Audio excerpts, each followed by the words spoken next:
Bruno again. We're going to make homemade ricotta. Now that we made homemade mozzarella, let's go all the way and make some homemade ricotta, which is almost as simple, it may be even simpler than making homemade mozzarella.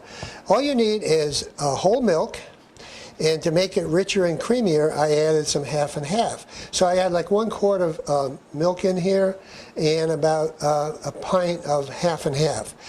What you do now is you bring that to a boil. Just bring it to a nice rolling boil, and then I'm going to take it off the heat, and you need some kind of a acid to coagulate the curd. You can use white vinegar or you can use lemon. I prefer lemon because it gives the finished product just a little aftertaste of lemon, and that's really good. So now that we've almost come to a boil here, I just want to make sure it just gets some bubbles coming up. Just a nice little soft boil, not a hard boil, just a soft boil. Then I'm going to take it off the heat, and we're going to add the fresh lemon to it. Okay, we got a nice soft boil now. Take it off the heat. Take your handy dandy lemon squeezer. Just squeeze some lemon juice in there. You want about 3 tablespoons of fresh lemon juice for this quantity of milk and cream. You can make it in big batches, you just have to scale it up. There we go. Let's get that in there. Squeeze it out.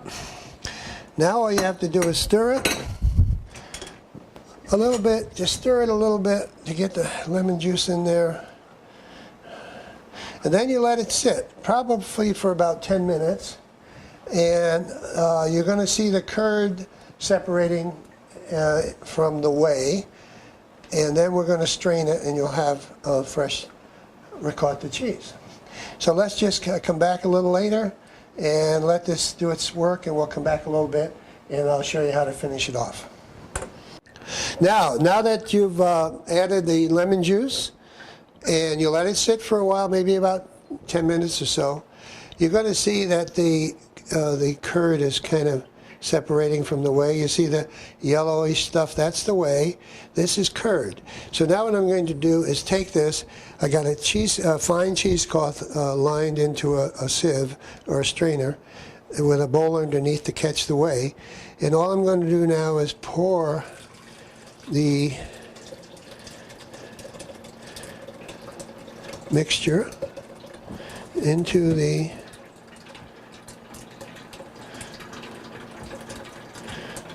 cheesecloth, let it drain, and what you have left is ricotta cheese. As you will see, as once the whey goes out, you see slowly what is developing here is beautiful homemade ricotta cheese.